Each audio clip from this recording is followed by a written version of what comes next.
Muchas gracias. Han pasado 10 años de ese día en el que Ávila, España entera, salió a la calle, lo recordarán todos ustedes, a las calles de esta ciudad amurallada para despedir a un hombre de Estado, a un hombre del pueblo para el pueblo, a un hombre que dejó claro que la concordia era posible y que además su legado está más de actualidad que nunca, teniendo en cuenta el momento de alta confrontación política que vive nuestro país. Es un honor contar hoy en este auditorio con dos personas, dos figuras clave del devenir de España, dos personas que han llevado además las riendas de nuestra nación y que al aceptar esta invitación escriben una página más en nuestra historia, la del encuentro de los presidentes Felipe González y José María Aznar en la tierra de Adolfo Suárez. Les pido, por favor, suban al escenario.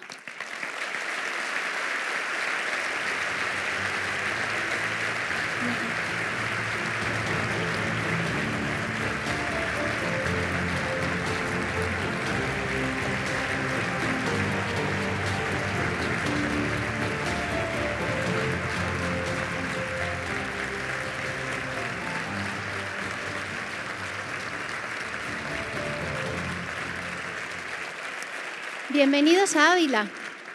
Muchas gracias de verdad por acompañarnos. Además, lo hemos comentado en varias ocasiones, en un momento difícil, sin duda, con esa dana que se ha llevado tantas vidas por delante y que ha dejado a tantas personas sin hogar. Es inevitable preguntarles en primer lugar cómo están viviendo esa situación. Bueno, la verdad es que en este homenaje a Adolfo nos aplasta el pesar de lo que está ocurriendo con la dana, fundamentalmente en Valencia, pero no solo en Valencia. A mí me abruma pensarlo y me abruma todavía más que todavía estamos a tiempo, que no hagamos el esfuerzo de ponernos todos completamente de acuerdo en prestar el servicio que merece el país. ¿Cómo se califica esa catástrofe? Es que me da exactamente igual. Ayer me lo preguntaban en Valladolid. Con otras palabras, yo viví la inundación de Bilbao, llevaba 7 meses en el gobierno, 7 meses, no se entendió bien lo que dije, llevaba 7 meses y cuando llegué y vi la catástrofe de Bilbao, pues desplacé al ejército desde Burgos hasta Bilbao para que hicieran comidas de campaña, atenciones, en fin, para que los niños pudieran tener biberón, la gente beber agua, estaba absolutamente todo inundado y se pararon, creo que era un puente del río que había derribado el río Nervión, y se pararon ahí a las 3 de la mañana, me llamó el general a cargo para decirme que se había parado la marcha porque estaba el puente, que qué hacía. Digo, lo que deba hacer, yo no sé cómo se sustituye un puente. Dice, con un puente de ingeniería de esta, pues hágalo, lo que hace falta es llegar a Bilbao. Y efectivamente 24 horas después el ejército estaba en Bilbao. Después, lo que digo que han interpretado mal, y me lo permite, porque es un pequeño momento, es que una vez que estaba desplegado Guardia Civil, Policía Nacional y el ejército haciendo su tarea, me comuniqué con el lehendakari de aquel momento, que era Garaycochea, era la primera experiencia autonómica. Y le dije, todo está dispuesto, todos los mecanismos están en marcha y trabajando, y te ofrezco que te ocupes de coordinarlo todo bajo un mando único. Y lo han interpretado mal, que dice que él dijo que no, que rechazó la intervención. No, él no quiso hacerlo, me pareció lógico, no había ninguna experiencia de una cosa de esta, pero no había ninguna intención en mis palabras. De Garaycochea, pido perdón a su figura, ¿no? No quiso hacerse cargo de la coordinación de un momento tan dramático. Lo que quiero decir sobre todo es que me da igual cómo se califique el hecho. Cuando un hecho produce un efecto nacional catastrófico, todos tenemos que estar de acuerdo en actuar con todos los medios disponibles, desde el gobierno central, empiezo por el orden lógico, hasta los gobiernos autonómicos o, inevitablemente, los ayuntamientos. Me canso de decirlo y no se me entiende. Es muy evidente lo que digo, muy evidente. Bueno, ¿cómo se va a llamar eso? Es que me da igual, tengo un estudio jurídico muy detallado de gente que sabe mucho de esto, pero ¿por qué voy a hablar del artículo tal, de lo que la Constitución dice o no? Quiero hablar de la sustancia. Entonces, por favor, que se sienten y se pongan de acuerdo. De verdad, que se pongan de acuerdo. Y una vez más, como decía ayer en Valladolid, descentralizar el poder no es centrifugar el poder, es distribuir las competencias. Perdón. Después hablaremos también de ese tema, de la descentralización y la centrifugación que usted decía, señor Aznar. Bueno, yo quiero decir que desde el punto de vista del fondo de la cuestión, expresión personal de dolor y de pena, de cercanía a todas las víctimas, a todos los familiares de las víctimas, a todos los que sufren, y deseo ferviente que las cosas mejoren, ¿no? Yo no puedo sino compartir las palabras que ha dicho Felipe González, ¿no? Pero también quiero decir que ahora que es el momento de reconstruir, sobre todo, pues es muy importante que se dejen, o sea, que se aparten cualquier elemento menor para concentrarse en las cuestiones mayores. Y las cuestiones mayores, pues efectivamente es poner todos los medios para ser eficaces en la ayuda a las personas, en la ayuda a las víctimas y en la reconstrucción. Y que en eso no se enfangue ni en disquisiciones, ni en discusiones, ni mucho menos en grandes aparatos o en grandes discusiones competenciales o burocráticas. Sí quiero decir una cosa también al hilo de lo que se ha comentado, ¿no? Cuando uno asume, si se dice, como se llame, ¿no? Pero si se dice que esta ha sido una de las grandes catástrofes, la mayor catástrofe natural de este siglo, o de muchos años, o de muchos siglos en la historia de España, hay que actuar como tal. Y cuando se tiene una responsabilidad, hay que ejercer la responsabilidad. Lo que no cabe es huir de las responsabilidades. La responsabilidad de una catástrofe nacional está en las máximas autoridades de la nación y reside fundamentalmente en el gobierno de la nación. Esa responsabilidad hay que asumirla con todas sus consecuencias. Luego puedes acertar o puedes equivocarte, pero hay que asumir la responsabilidad. Si no se asume la responsabilidad, pues las cosas difícilmente pueden funcionar. Segundo, cuando se afronta una situación de ese tipo, además de asumir la responsabilidad, no hay que tratar a los compatriotas víctimas o que están sufriendo como si fuesen extranjeros. Cuando se tiene la responsabilidad del gobierno, no se es presidente de una ONG, se es presidente del gobierno. Y se ejerce de presidente del gobierno.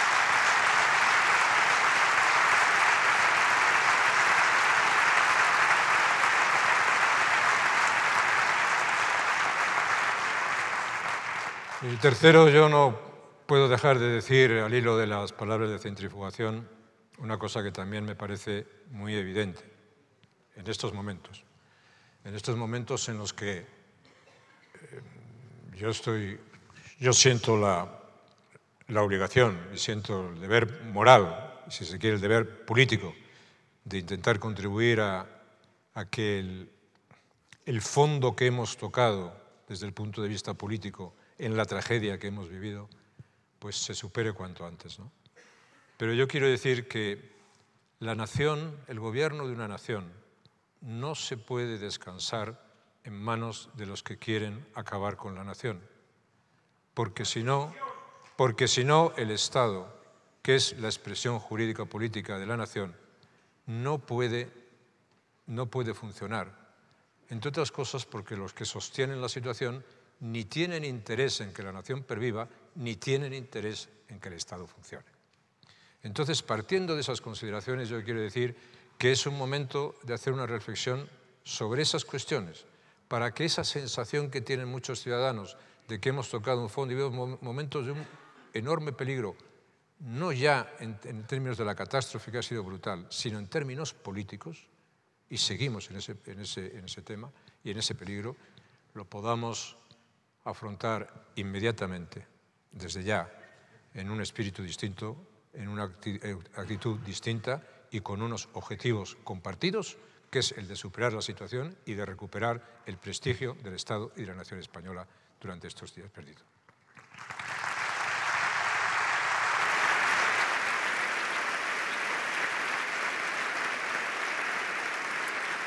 Recuperaremos después algunas de las afirmaciones que han comentado ahora, porque en esta mesa redonda o coloquio, sin duda, iremos saltando un poco de la actualidad a la transición, a esa figura de Adolfo Suárez. Y si me lo permiten, yo querría que ahora pasásemos a hacer ese guiño a la historia, que mirásemos a Adolfo Suárez y que también, con su permiso, hagamos otro guiño, pero a Ávila. Los que somos de esta tierra nos sentimos abulenses y me permitirán que les diga que reconocemos que esta es una de las principales, si no la mayor tierra, el mayor territorio de influencia política de nuestro país. Si echamos la vista muy atrás, todos sabemos que en la Moraña abulense nació Isabel de Castilla. Y aquí, en la sacristía de la catedral donde está enterrado Adolfo Suárez, se forjó nada menos que en 1520 la primera carta magna escrita de la historia.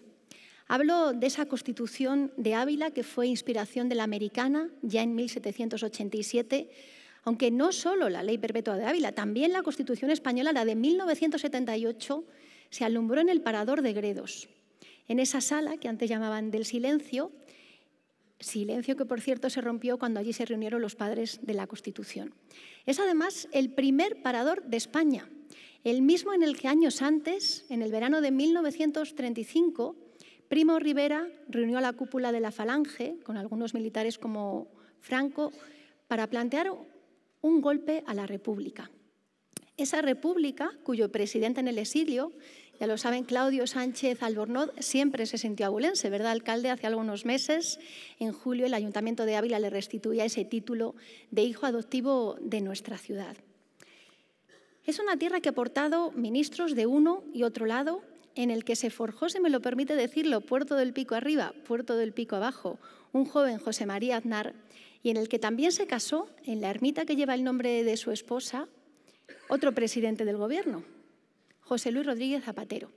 Pero si de algo nos sentimos orgullosos en términos políticos en esta tierra, es de haber aportado el primer presidente de la democracia, primero designado por el rey y después elegido por los españoles, Adolfo Suárez.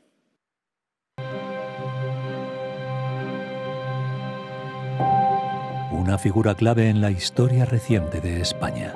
Hoy recorremos la vida de uno de los grandes líderes de España, Adolfo Suárez, un hombre que cambió el curso de la historia de España. Un líder visionario, un defensor de la democracia y un promotor incansable de la cultura y la educación. Este es el legado de Adolfo Suárez.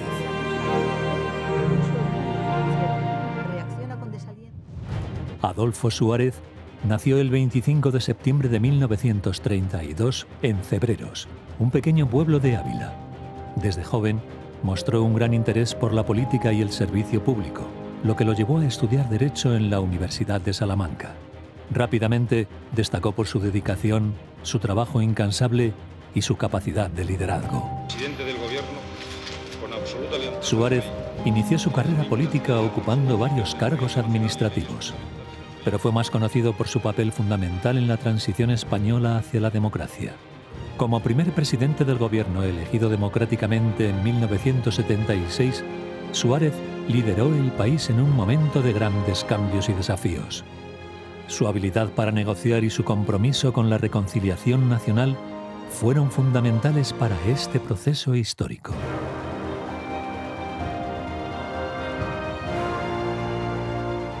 Además de liderar la transición, bajo su gobierno, Suárez implementó reformas clave que modernizaron España, promoviendo la ley para la reforma política y permitiendo la celebración de las primeras elecciones democráticas en 1977. También impulsó la Constitución de 1978, que estableció las bases de la España moderna. La política emprendida por Adolfo Suárez fue un ejemplo de cómo líderes de diferentes ideologías pueden trabajar juntos por el bien común. Suárez, con su espíritu conciliador, sentó las bases para una transición pacífica y democrática que Felipe González y Aznar supieron continuar y fortalecer. Esta colaboración entre líderes ha sido fundamental para el desarrollo y la estabilidad de España, y su legado perdura también en la ciudad de Ávila. Pero Suárez nunca olvidó sus raíces. Durante su mandato impulsó varias iniciativas en Ávila, promoviendo su desarrollo económico y cultural. Su influencia ayudó a mejorar infraestructuras y a colocar a Ávila en el mapa como un destino turístico e histórico destacado. Adolfo Suárez siempre creyó en el poder transformador de la educación y la cultura y trabajó por asegurar que todos los ciudadanos tuvieran acceso a una formación de calidad. Él entendía que una sociedad culta y educada es la base para un futuro próspero y democrático. En 1996 se fundó la Universidad Católica de Ávila, un proyecto que Suárez apoyó activamente, consciente de la importancia de la educación superior en el desarrollo local. La Universidad Católica de Ávila, con un gran sentido de responsabilidad social, ha contribuido significativamente a la formación de profesionales en diversas disciplinas, en España y en otras latitudes, pero sobre todo fortaleciendo el tejido educativo y social de Ávila. El legado de Adolfo Suárez sigue vivo hoy. La Universidad Católica de Ávila ha potenciado su figura, creando además la Cátedra Adolfo Suárez para honrar su memoria y promover los valores que él defendió. Suárez dejó una huella profunda en los españoles y su ejemplo sigue inspirando a nuevas generaciones. A lo largo de su vida, Adolfo Suárez recibió numerosos reconocimientos por su trabajo, incluyendo el título de Duque de Suárez. En Ávila, su legado perdura con monumentos y plazas que llevan su nombre, recordándonos su dedicación y amor por su tierra natal. Adolfo Suárez nos enseñó que, con determinación, diálogo y compromiso, es posible transformar una nación. Su vida y su obra son un testimonio de la importancia de la cultura, la educación y la democracia. Hoy recordamos y celebramos su legado, agradecidos por su contribución a nuestra historia. En memoria de Adolfo Suárez, un líder para la historia.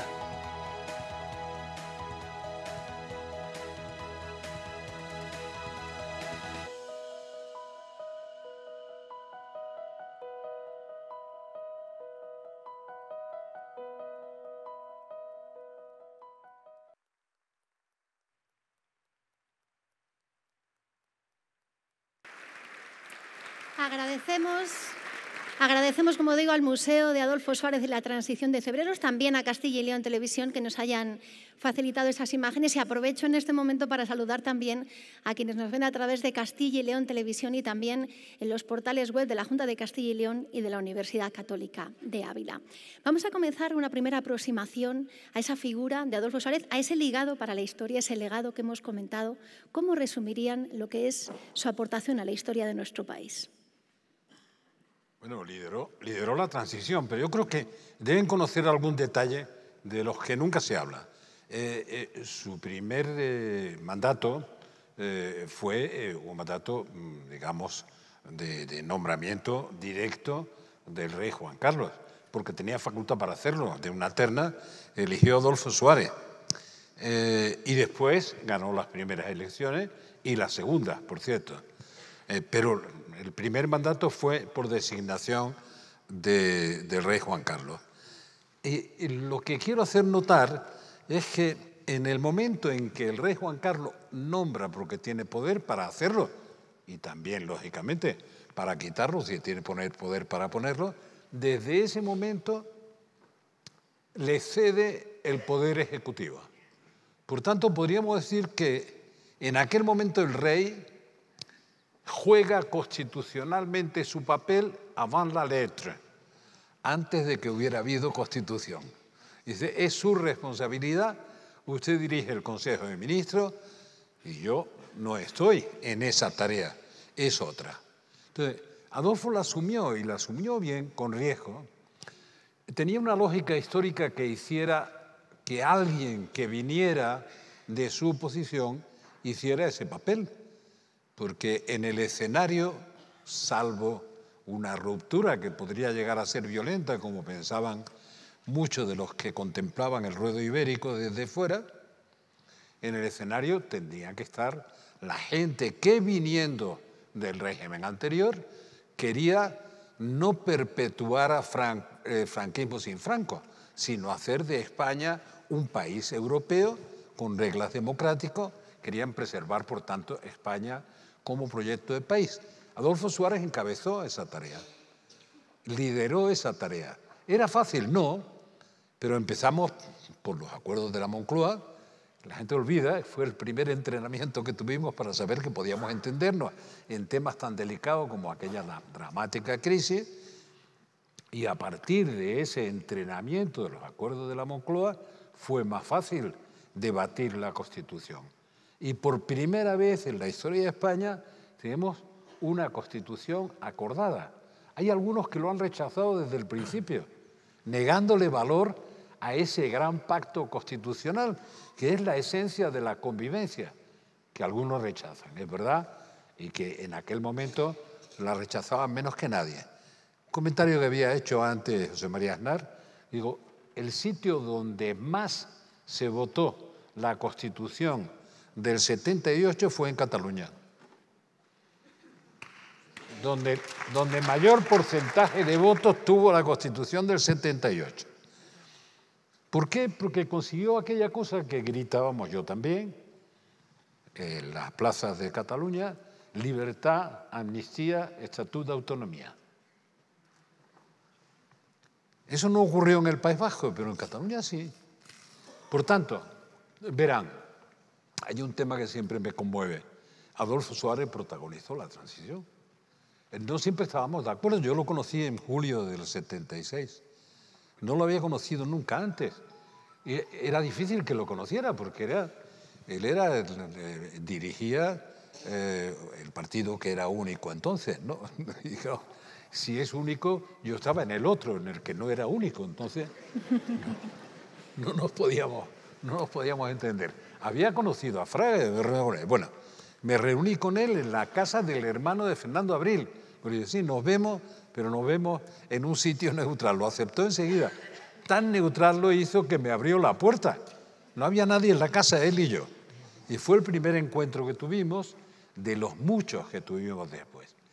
¿Era fácil? No, tenía muchas discrepancias. En los pactos de la Moncloa, el que de verdad estaba dispuesto a firmar los pactos de la Moncloa sin leer la letra siquiera, era Santiago Carrillo. Dice, ¿dónde hay que firmar? ¿Por qué? Porque para él había un valor mucho más importante que lo que se dijera allí. Si era lo que todo el mundo imagina de aceptación, etc. Por tanto, vamos a ver, Adolfo es la figura que hace posible la transición, que hace imposible el enfrentamiento de las dos Españas. Y yo lo he vivido muy de cerca, la gente interpreta lo que quiera. Y a veces no hemos estado de acuerdo. Y cuando a veces me decía, estamos de acuerdo, hay que hacer esto y esto, y después no llegábamos a hacer todo lo que nos habíamos comprometido o todo lo que se había comprometido conmigo, a mí me decían en la dirección de mi partido, ¿ves? Otra vez te he engañado, a que no ha hecho esto y lo otro. Digo, ha hecho todo lo que puede hacer, lo demás no. En ese ambiente se hacía la transición, no tenía margen de maniobra para hacer todo lo que quisiera. Cualquiera puede recordar los momentos tan dramáticos que vivimos en aquellos años, con el acoso de un terrorismo que le costaba 100 muertos al año, tiempo de Adolfo Suárez, y un poco menos a mí, pero también muchos, y muchas tentaciones de involución, diciendo esto por ahí no puede seguir. Por tanto, había una pinza terrible sobre cualquiera que tuviera responsabilidades de poder, y Adolfo fue capaz de enfrentarlas y de sortearlas. Esta es la verdad. ¿Que cometíamos errores? Naturalmente que cometíamos errores. ¿Teníamos discrepancias? Claro que sí. Pero algunas discrepancias, ¿cómo las resolvíamos? Recuerdo a Luis Gómez Llorente bajar de la tribuna del Congreso como vicepresidente con vicepresidente primero del Congreso, y él, que era, digamos, de los ideólogos duros del partido, se acercó a mi sillón y me dice, oye, el gobierno de Suárez no tiene votos suficientes para aprobar los presupuestos. Y yo le decía, de broma, ¿sí? ¿Y qué me quieres decir? Dice que si no aprueba, estoy hablando de lo que pasaba entonces, ahora ya esa cosa no pasa. Que si no hay presupuesto, no puede haber gobierno. Y digo, bueno, ¿y qué quieres que yo haga si no lo están apoyando? Porque tendría que tener votos y tal. Digo, total, lo dejé muy inquieto a Luis Gómez Llorente, pero mira por dónde los presupuestos de 1980, un año tan significativo para el 81, aún más significativo, salieron adelante. Porque hubo 14 diputados del Partido Socialista que se distrajeron en la votación. No llegaron a tiempo.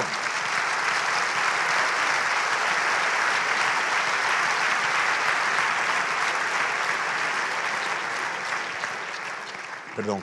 En ese sentido, ustedes pactaban acuerdos y desacuerdos, ha dicho también en Ese no lo ocasión. pacté con él. Ese no estaba pactado. Ese se lo regalé. Una curiosidad, ¿alguno de esos encuentros, aunque no le abriera en la puerta directamente, se llegó a producir en Ávila, donde venía asiduamente Suárez después de la Moncloa? No. Ese fue el único. ¿No se vieron en ninguna ocasión en Ávila? No. Y el único que fue fuera de Moncloa fue ese. Después fuera de... Vamos a ver, yo nunca he dejado de ir a una llamada del presidente del gobierno, fuera quien fuera, incluso si fuera Aznar.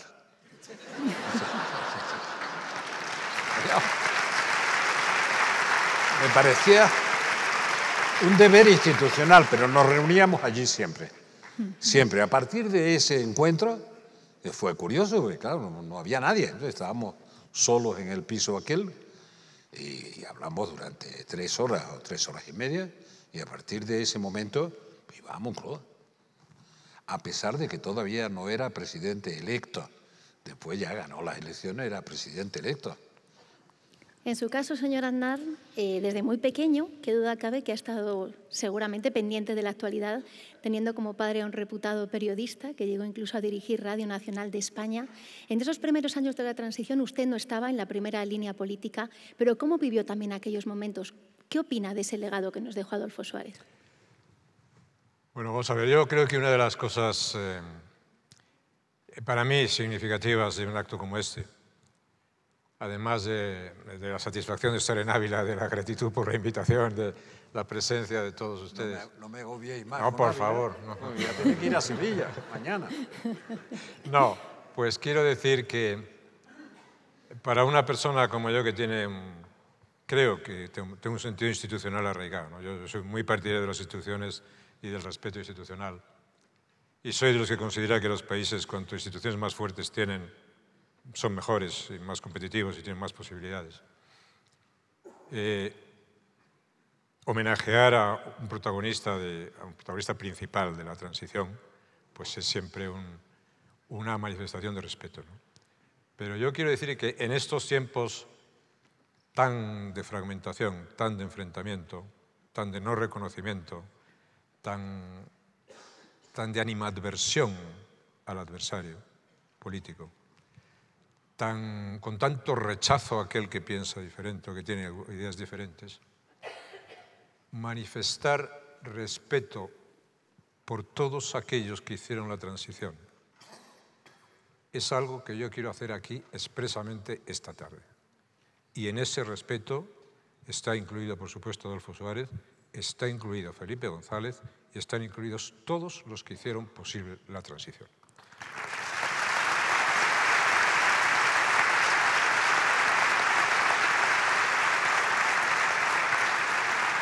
Lo digo porque lo siento, pero lo digo además por una razón político-histórica o histórico-política.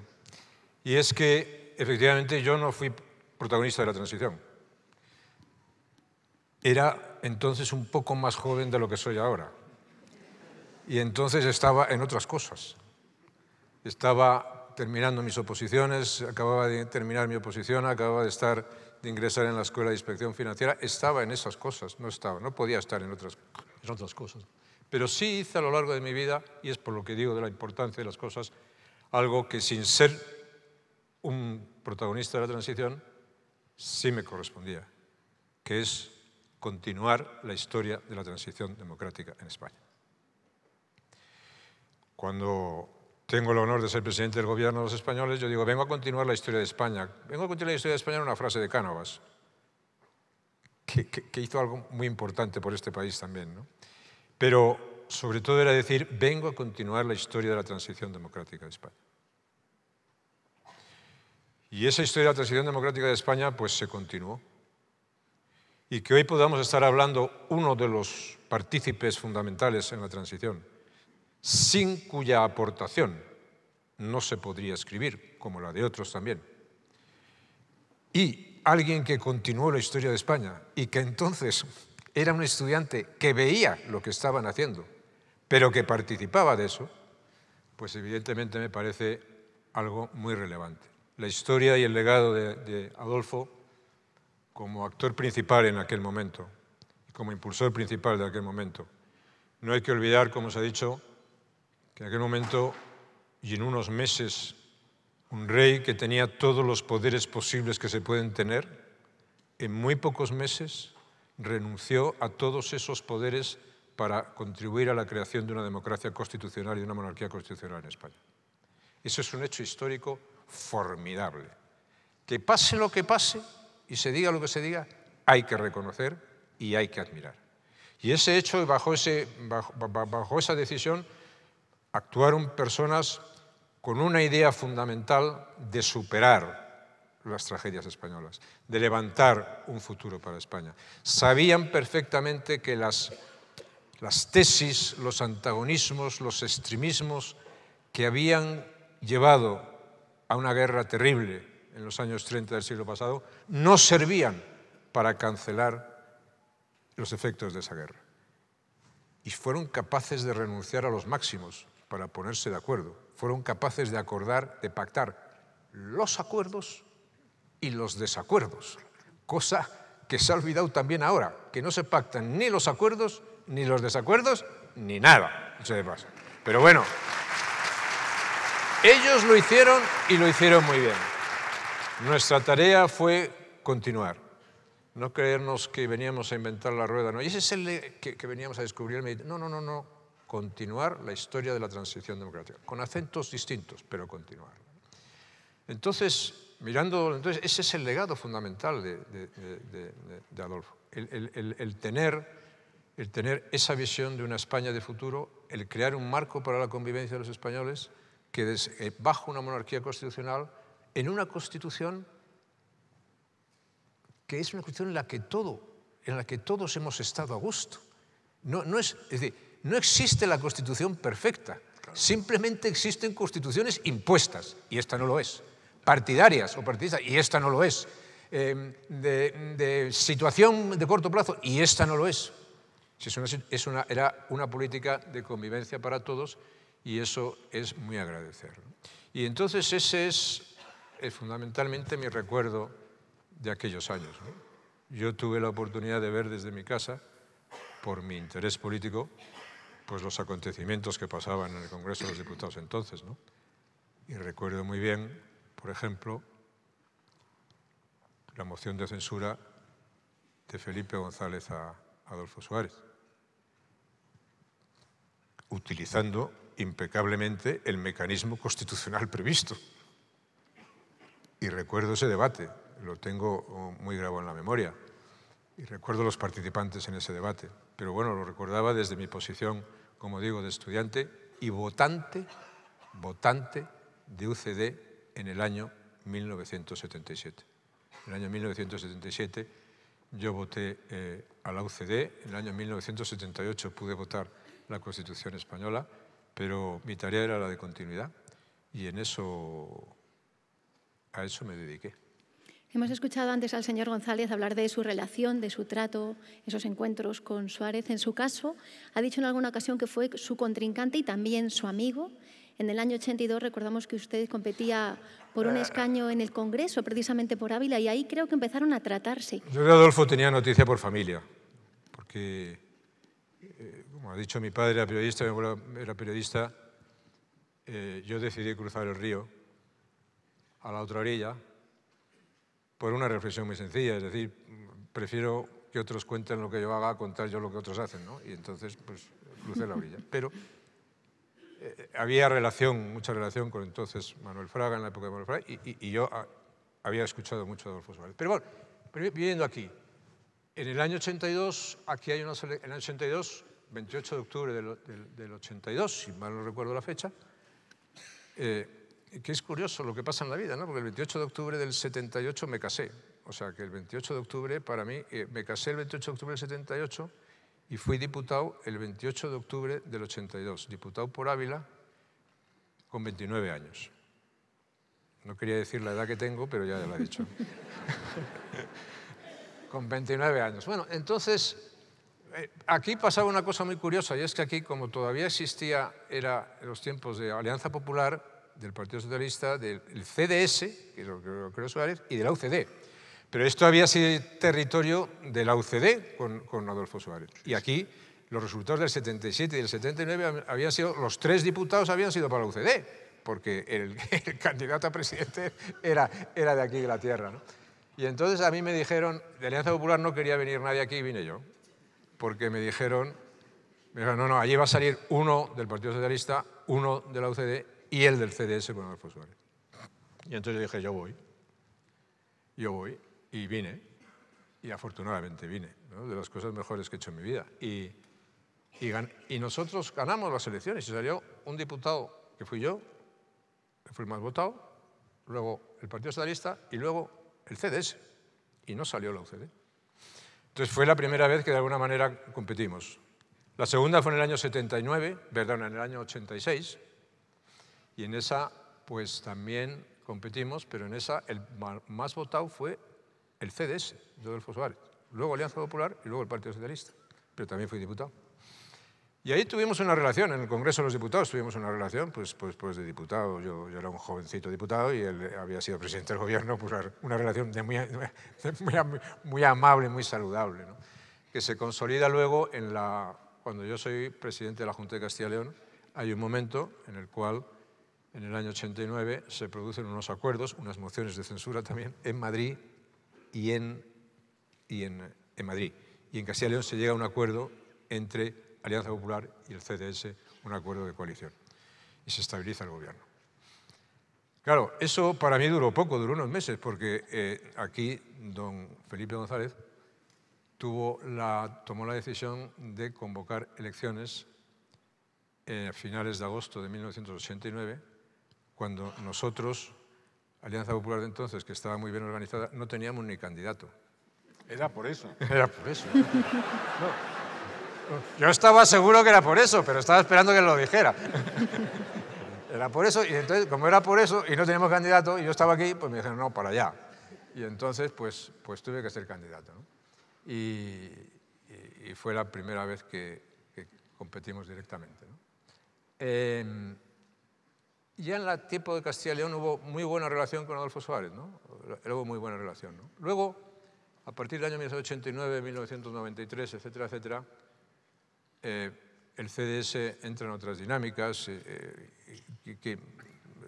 pues, manifestarse un poco más de centro-izquierda, de pactar más con el gobierno, y yo tenía un desarrollo hacia el centro grande, y eso nos distanció un poco. Y luego vino ya la llegada al gobierno y recuerdo muchas visitas de Adolfo Suárez a Moncloa. Venía muchas veces a almorzar conmigo, hablábamos muy a menudo y tenía con él una relación muy cercana, ¿no? Con él y con su hijo aquí presente, ¿no? Y bueno, podía contar más cosas de todos, pero ya he hablado bastante, ¿no? Para ser un castellano seco, ya he hablado bastante, ¿no? Pero claro, tuvo sus altibajos, pero fue una relación que recuerdo dentro de lo que son las reglas, el respeto, la amabilidad y la cercanía, ¿no? Y yo, si me permiten, en la vida política, o sea, con Adolfo, con otras personas, ¿no? Y fundamentalmente aquí con Felipe González, pues he tenido muchas discusiones, ¿no? Pero no tengo la sensación de que las cuestiones determinantes, esenciales, fueran puestas en cuestión nunca. Es decir, se podía discutir, se podía estar de acuerdo en cosas, se podía estar de desacuerdo en cosas, se podía discutir intensamente, pero es como el ajedrez, ¿no? El ajedrez tiene unas reglas, es decir, y las reglas es el ajedrez. Es decir, si no respetan las reglas, no puedes jugar al ajedrez. Pues la democracia es igual. Entonces, una vez pueden ganar las blancas y otra vez pueden ganar las negras. O una vez las negras y otra las blancas. Pero cuidado con el tablero. El tablero no se toca. Las diferencias de las discusiones de entonces con las situaciones de ahora es que se le puede ocurrir a alguien, y se le ha ocurrido a varios, dar una patada al tablero. O llenar de rayazos el tablero. O llenar de agujeros el tablero. Y eso es lo que no puede pasar. Porque siempre puede venir alguien detrás, tiene que venir alguien detrás para que el tablero, para quien el tablero tiene que ser útil. Tiene que valer. Lo podrá limpiar, pero tiene que haber el tablero. Y ese tablero es el espíritu de concordia de la transición y la Constitución que expresa ese espíritu de concordia. Y eso hay que seguir. Esa expresión de ahora y de después.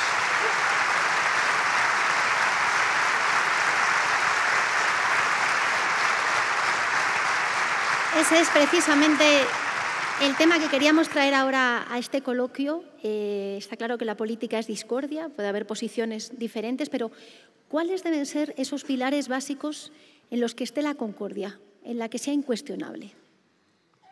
Nosotros lo expresamos bastante bien en la Constitución, que está muy lejos de ser perfecta, que yo creo que además hay que modificarla, es decir, hay que reformarla, entre otras cosas,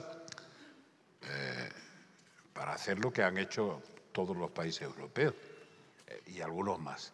Entonces, lo único que no está en cuestión es la unidad de España como nación. Desde la fórmula para repartir el poder, eso nosotros no lo afirmamos suficientemente. Pero las reglas constitucionales pueden y deben ser cambiadas de acuerdo con los tiempos. Cuando aprobamos la Constitución, la función del Senado era imposible que fuera la que debería ser de representación territorial. En algún momento llegará a serlo, por tanto, reformas constitucionales se necesitan, entre otras cosas, para frenar aventuras como las que vivimos de vez en cuando y que no estén cerradas. Yo recuerdo una consulta que hizo un grupo bávaro en Alemania, al equivalente a la Corte Constitucional, sobre la posibilidad de hacer un referéndum de autodeterminación. Y la contestación fueron 3 líneas. Y usted, esto no es posible dentro de la Constitución alemana. Bueno, se acabó. No hay ninguna discusión. Bueno, nosotros algunas cosas tenemos que reformar también de la Constitución, porque no son las tablas de la ley. Tenemos que hacer reforma, la tenemos que hacer consensuada, por lo menos con el mismo nivel de consenso que teníamos. Pero este país nuestro es curioso, digamos, por una parte es tozudo, porque siempre da mayorías para gobernar a las fuerzas políticas que considera fundamentales. Uno u otro, pero mayoría no para gobernar, imprescindible para hacer las reformas fundamentales. Los otros no cuentan. Y esto sigue sin querer verse. ¿Por qué? Por la inmensa mayoría de los españoles, de derecha, de izquierda o medio pensionistas, lo que quieren es que haya entendimiento en asuntos básicos. En lo demás, no. Además, el consenso no significa que haya consenso en todo, sería ridículo. El consenso, digamos, no existiría si renunciáramos a las alternativas, no sería consenso, sino imposición. Por tanto, nosotros tenemos una Constitución sólida. ¿Necesitamos modificar algunas cosas? Sí. Por ejemplo, el Senado no responde a las necesidades constitucionales que tenemos. Y es lógico, es una Cámara de segunda lectura que además le quitan importancia, cosa que no deberían de hacer, cada vez más. Por lo tanto, no debería ser ese su papel, debería ser un papel de representación. En eso me gusta más la Constitución alemana. Parte de la nuestra está tomada de ahí, porque realmente tiene una Cámara de Representación Territorial, que es el Senado. Y curiosamente, el gobierno federal, que no tiene ni siquiera una agencia tributaria federal, el gobierno federal negocia la redistribución desde el punto de vista federal con la Cámara Alta, con el Senado, lo cual es lógico porque es la representación territorial de Alemania. Por no entrar en demasiados detalles. ¿Necesitamos alguna reforma? Sí. Y yo creo que deberíamos de emprender eso con un espíritu, como es natural, de acuerdo y de consenso, sobre todo entre las fuerzas políticas básicas.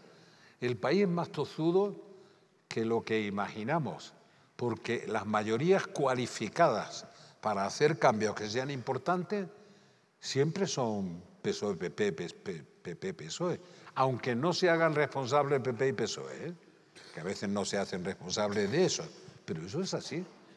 ¿Eso es bueno o malo? A mi juicio, es de una extraordinaria solidez, pero hay que asumirlo. Por eso estoy cansado de decir, y a veces me critican por eso, que los acuerdos entre las dos grandes fuerzas políticas son básicos. Da igual en cualquier terreno. Ahora estoy pensando en la tragedia que estamos viviendo, entre otros sitios en el país valenciano. Hay más remedio de ponerse de acuerdo. Y de ponerse de acuerdo, ¿por qué? Porque el poder está redistribuido y el poder está repartido, pero hay elementos de emergencia, como por ejemplo donde el poder nacional, iba a decir el poder del Estado, pero el poder del Estado también el otro, tiene que tener una implicación directa y una responsabilidad directa con el poder autonómico y con el poder municipal. Al final todo el mundo vive en su municipio. Combinar eso nos va a exigir algunas reformas, de verdad, combinarlo y hacerlo comprensible. Antes, cuando hablaba el presidente, hablaba de cuando le transfirieron algunas competencias. Se las transfirió a Aznar, no yo. Atención, a Aznar, no yo. Por ejemplo, no les di la sanidad a las comunidades autónomas. Estaban bien transferidas, ¿eh? No. No, pero digo en serio. Están buenas manos. Entonces, yo aguanté bastante y me reprochaban cuando decía, bueno, ¿cuándo se va a producir? Digo, será una evolución de mucho tiempo. Eso no se puede imponer, será una evolución. Entonces, vamos a ver. Estamos viviendo un momento crucial y yo esperaría que esta cosa que nos ocurre tanto, lo decía Bismarck de España, ¿no? Decía, España es el país más fuerte del mundo, porque cada cierto tiempo trata de destruirse y nunca lo han conseguido. El germen de la autodestrucción, pues el país renace contra la autodestrucción. Bueno, cada 4 décadas, que no son milimétricas, España ha cambiado de régimen. De régimen. La restauración dice, ¿duró más la restauración? No, la restauración duró más, el eco de la restauración, pero con Primo de Rivera, en el 23 se acaba la restauración tal como se concibió. Después dice, ¿ha durado más? No, después de esa época, Primo de Rivera vive una república y después viene un intento, no un golpe de Estado, un intento de golpe de Estado y una guerra civil que termina con un régimen que dura 40 años. O sea, lo mismo que duró la parte de la restauración.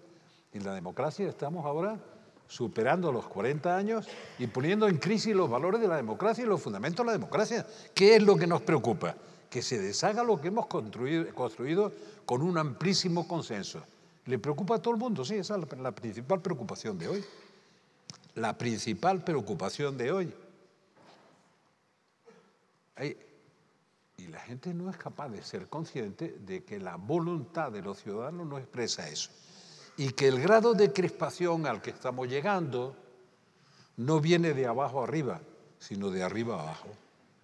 Es más inducido que querido. La gente quiere la convivencia. Y la obligación de los representantes es eso, seguir la voluntad de los representados o representar la voluntad de los representados, no torcerla. Nosotros estamos viviendo un momento extraordinariamente peculiar de nuestra historia. Se agotó el periodo que le correspondía para cambiar de régimen a la democracia. Parece que sí. Yo todavía me acuerdo de Aguilar hijo, cuando dice, oye, es que yo prefiero ser hijo de la democracia. No quiero ser heredero de la guerra civil. Quiero ser hijo de la democracia. Porque rechazo, no, es un periodo histórico que no quiero que se repita. Cuando inventaron, ¿te acuerdas cuando inventaron aquella cosa los nuevos aguerridos muchachos que querían acabar con la transición y con el pacto constitucional del régimen del 78? A mí me pareció, digo, a mucha honra, yo soy el régimen del 78. ¿Parece bien? Por primera vez. Es un régimen distinto de lo que había y para colmo pactado, que es una costumbre inusual entre los españoles, que es ponerse de acuerdo, sin ocultar las diferencias que hay, va a seguir habiéndolas. Pero no las diferencias que lleguen a la ruptura. ¿Pero por qué vamos a romper la convivencia? ¿Por qué la gente se empeña en romper la convivencia cuando la mayoría de los españoles no lo quiere? Por tanto, vamos a ver. Tenemos la oportunidad de reformar algunas cosas. Algunos dicen, no, la Constitución, el propio Miguel Roca dice, la Constitución que no se toque. Y bueno, se toque o no se toque, ¿tú crees que hay que cambiar muchas cosas? Y dice, sí, pero lo hacemos por la teoría del chicle. Tiramos del chicle a ver si el chicle da de sí, pero a veces no es posible. Por ejemplo, no cabe ni en esta Constitución, aunque no hable de eso, referéndum de independencia. No caben. Y como no caben, no es posible deslizarse hacia eso. Y eso tiene que quedar claro. Y tiene que quedar claro, yo creo, algunas partes de reformas constitucionales que necesitamos. Porque lo que pensamos cuando se inició este proceso no preveía el desarrollo del proceso. El desarrollo se ha hecho, yo creo que se ha hecho bastante exitosamente. Hay algunas confusiones que también conviene aclarar, como ahora, ¿de quién es la responsabilidad cuando hay una catástrofe como la que estamos viviendo, entre otros en la Comunidad Valenciana, pero no solo en la Comunidad Valenciana, pero entre otros en la Comunidad Valenciana? No vale de verdad echar las culpas de unos a otros, de otros a unos, porque yo hice, yo no hice. La responsabilidad es de todos, y empezando por todos, es del Gobierno de la Nación. Es evidente porque desborda los límites territoriales de cualquiera. Por tanto,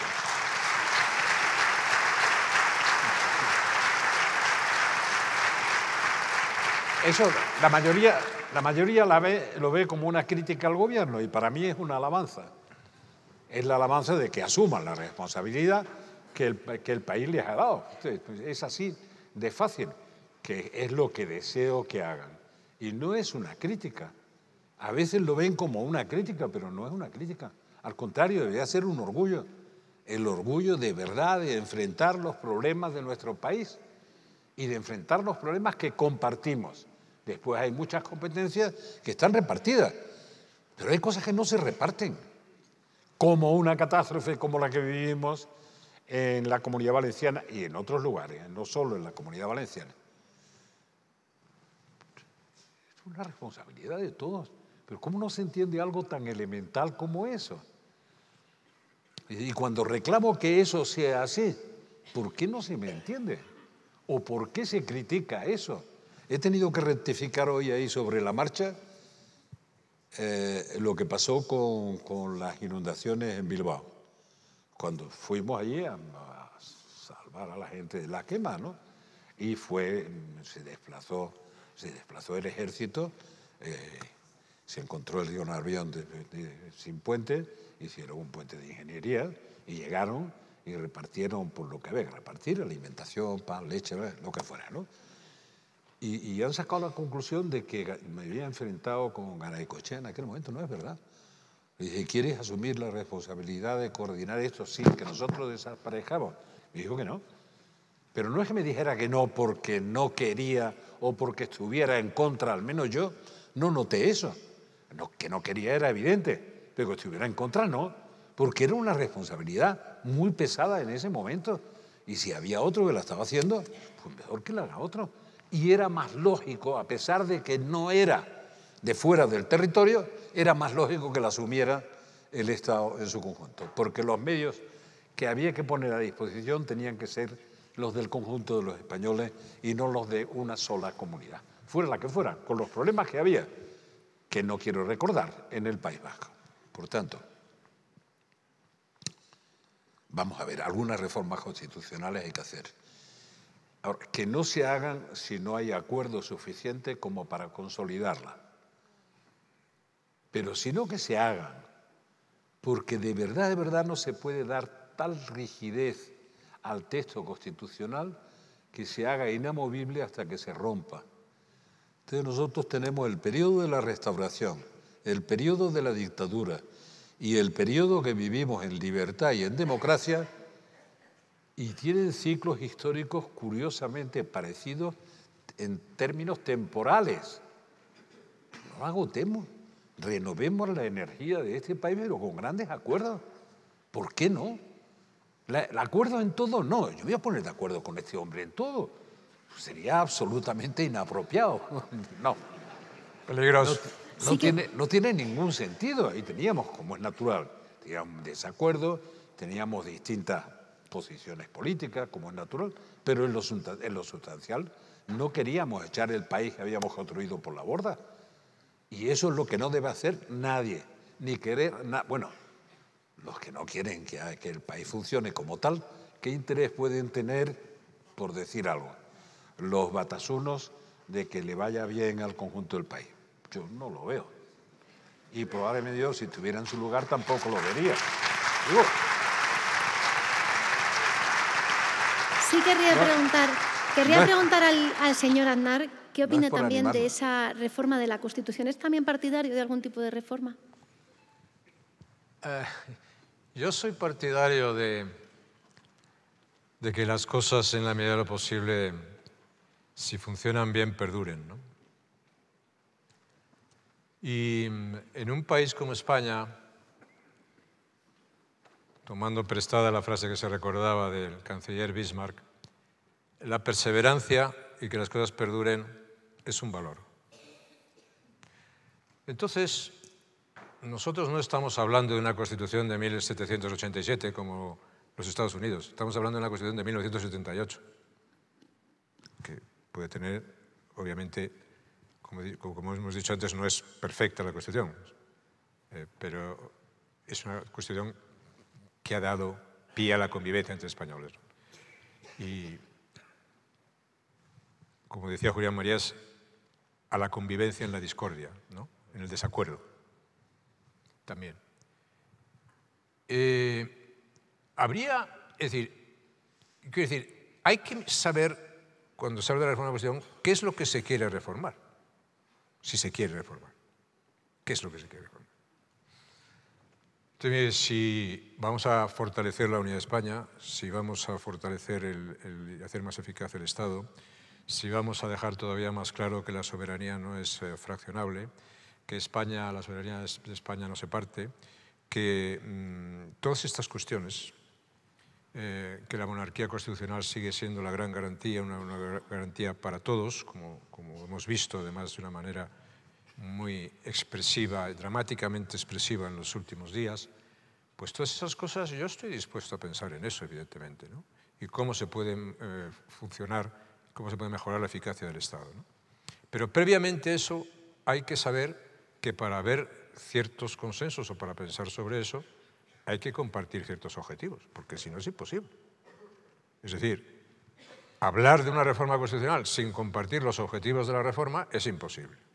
Entonces, si compartimos unos objetivos de reforma, se puede hablar de la necesidad, a lo mejor, de hacer adaptaciones. Pero lo más importante de todo es tener claro lo que se comparte y los objetivos que se quieren conseguir. Y si esos objetivos que se quieren conseguir es posible alcanzarlos. En este momento, por desgracia, ese es un tema que no digo que no viniese bien, digo que es imposible alcanzarlo en las actuales circunstancias políticas. Y que además no se reflexiona suficientemente sobre ello, ¿no? Pero quisiera volver también al efecto de la transición, porque es un efecto muy importante. Uno de los grandes acuerdos de la transición, bueno, aquí hubo acuerdos expresos y tácitos, por decirlo de esa manera, ¿no? Pero uno de los acuerdos era, oiga, nosotros reconocemos la pluralidad constitutiva de España a cambio de la lealtad a la nación española. Y sobre esa base es donde se diseña lo que hoy conocemos como el Estado autonómico. Es decir, es pluralidad constitutiva, que es diversidad, a cambio de lealtad a la nación española. Porque aquí en España, naciones hay una, y soberanía hay una. Y tiene que quedar claro que ni la nación ni la soberanía ni se fragmentan, ni se dividen, ni se negocian, ni se entregan. Entonces,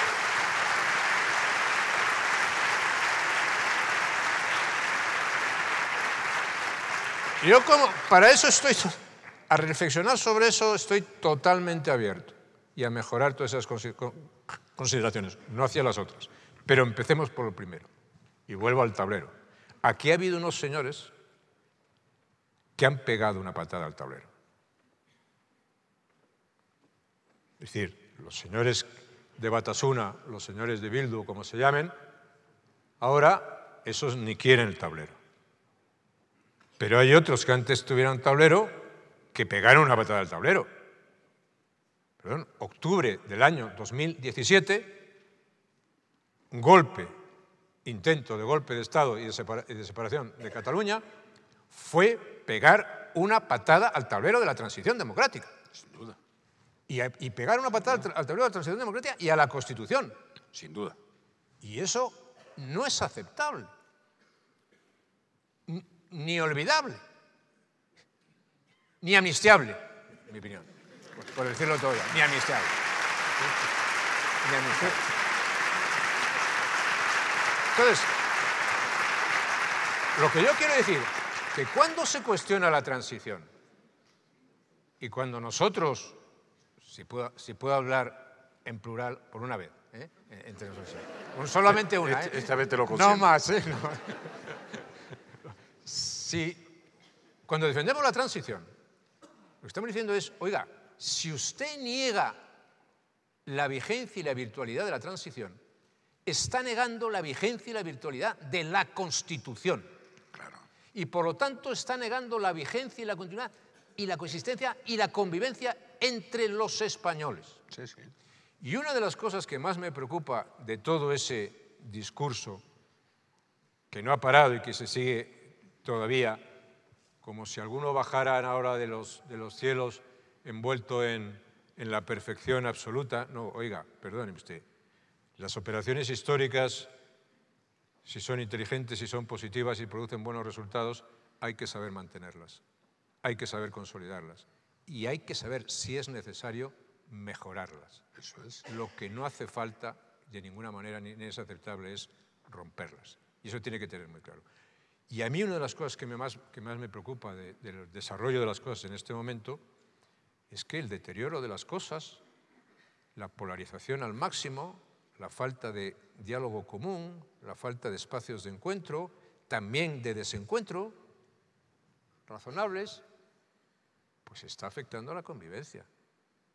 Está afectando a la convivencia entre españoles. Y eso, oiga, estamos hablando de cuestiones máximas, porque ese es... De arriba abajo, ¿eh? De arriba abajo.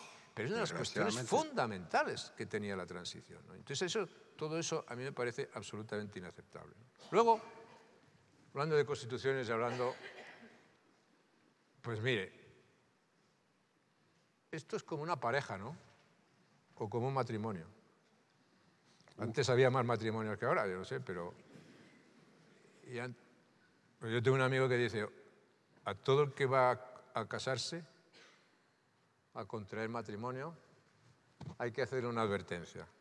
Y dice, una cosa es el matrimonio para toda la vida y otra cosa es el matrimonio para todos los días. Eso es. Oiga, la Constitución yo no digo que sea para toda la vida, pero sí que tiene que ser para todos los días que podemos hacerla real, hacerla posible, hacerla factible, y si tenemos que mejorarla, mejorémoslo, pero desde lo que significa el mantenimiento del espíritu que dio origen a la transición, que es la convivencia pacífica, cordial, entre los españoles. Estoy absolutamente de acuerdo.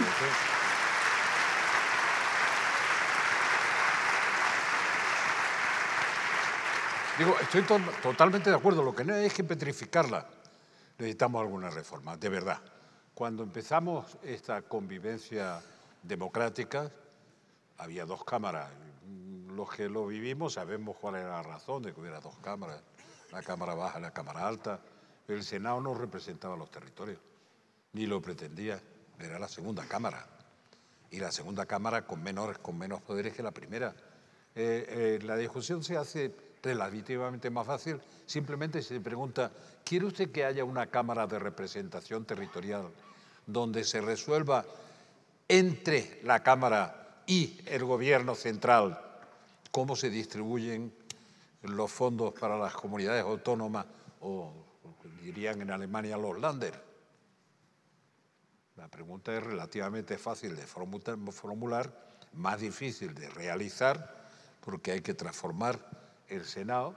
Pero estamos dispuestos a hablar de eso en serio, no de los disparates que oímos, que como dice, donde más se votó la Constitución española fue en Cataluña. Es curioso, ¿no? Por tanto, no tenemos por qué, digamos, sentirnos mal ni arrepentirnos. Lo único que tenemos que sentirnos mal es cómo se han roto las áreas de consenso básico en la convivencia española. Y esto hay que recomponerlo. Ahora que se discute, pero si digo, en lo inmediato, ¿qué se discute? Se discute si va a haber o no presupuesto. Puede llevar mucho tiempo sin presupuesto. ¿Cuánto tiempo se gobierna ahora sin presupuesto? A mí ya se me ha olvidado, porque la gente lo del presupuesto le da... Gobernar. Gobernar. ¿Cuántos está sin presupuesto? Tiene razón, pero yo cuando perdí la oportunidad de hacer presupuestos, porque era la única vez que tenía una coalición, antes tenía mayoría para hacerlo, pero pues yo se negó. Acabé el mandato de la presidencia de la Unión Europea y convoqué elecciones, porque no tenía presupuesto. Convocar elecciones porque había pasado el periodo de presentación de presupuesto, no podía presentar. Pero cualquiera le pide ahora a un gobierno que convoque elecciones porque no puede aprobar los presupuestos. A cualquiera, no sé. No parece que se pueda entender. En fin, debo reconocer que yo soy reformista y creo que hay que hacer algunas reformas. Y si hablamos en concreto de ese título octavo de la Constitución, de la organización territorial del Estado de las autonomías, sí, veíamos como Manuel Ortiz, portavoz del gobierno de Suárez, dijo años después que quizá ese habría sido el gran error de Adolfo Suárez, aunque en su momento se entendiese que era la mejor forma de contentar a todos. Usted lo ha dicho antes, lo hemos escuchado en alguna ocasión, el problema llegó cuando descentralización se confundió con centrifugación. Estamos viendo en estos días esa financiación singular de Cataluña, esa ley de antecedentes penales, o como ayer mismo el presidente Suárez se refería a la situación en Valencia diciendo que restar de algún modo o sustituir... El presidente Sánchez, disculpe, decía en el día de ayer, el presidente Sánchez, con tanto presidente ya no sé ni de quién estaba hablando. El presidente Sánchez decía en el día de ayer que sustituir a la Generalitat Valenciana podía suponer restar eficiencia a la respuesta ante la DANA. Usted en alguna ocasión lo ha dicho abiertamente, ha sido partidario de abogar o avanzar hacia un Estado federal. ¿Podemos plantear en ese sentido también alguna revisión? Yo sí, incluso lo aprobamos en su día. En realidad nosotros somos un Estado federal asimétrico. Todos los estados federales son, no se preocupe, todos son asimétricos. Pero la descentralización competencial de España, por eso antes le hacía una broma, la educación y la sanidad se la dio a este señor Aznar, o a esta región Aznar, no yo. Yo aguanté todavía ahí algún tiempo, no. Quiero decir, el grado de descentralización... Y es la que mejor sistema educativo tiene. Es así. Según los informes.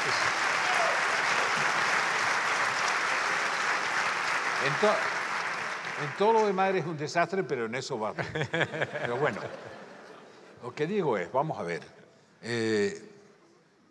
la descentralización en España es desde el punto de vista competencial, diría más importante que la descentralización federal alemana. Desde el punto de vista competencial. Por lo tanto, somos un país federal. El problema es que no respetamos las reglas que cumplen los países federales. Y cada uno trata de vez en cuando de hacer de su capa un sayo. Y confunden descentralización con lo que a veces digo centrifugación. Entonces, darle una estructura federal a lo que ya es federal, con las asimetrías propias de todas las federaciones, pues la gente dice, no, federal significa que todo el mundo tiene las mismas competencias.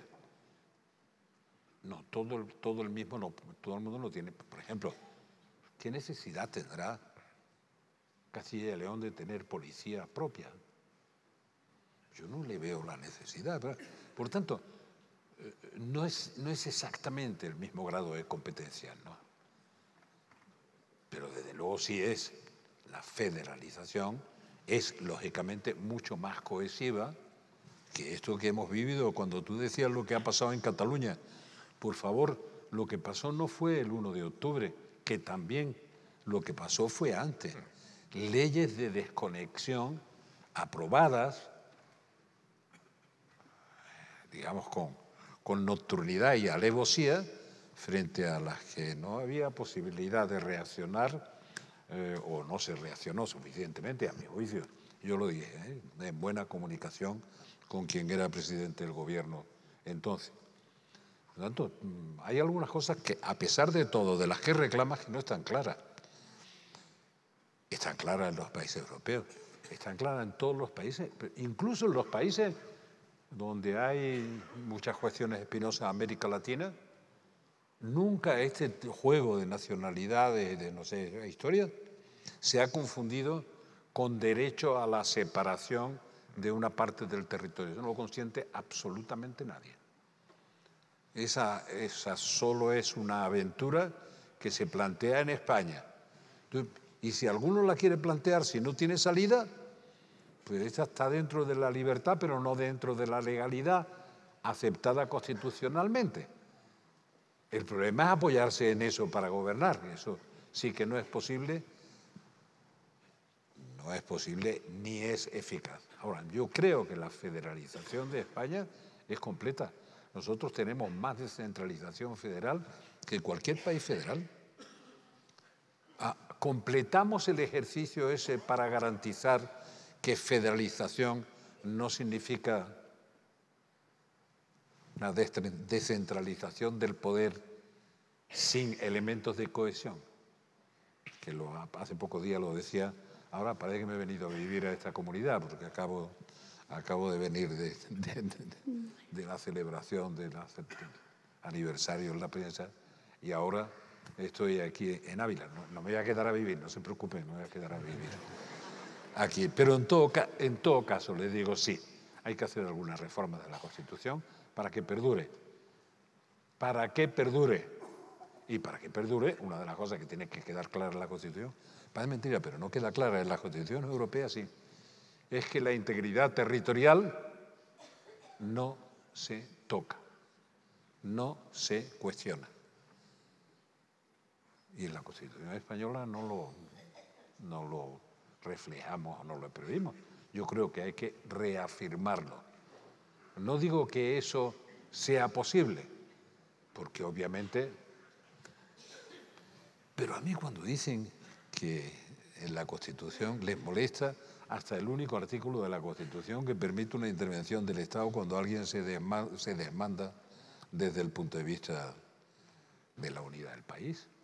Y dije, pero bueno, es peor la otra vía, la que no me gusta, es la judicialización de la respuesta permanentemente, que es una consecuencia, pero no es el primer paso la judicialización.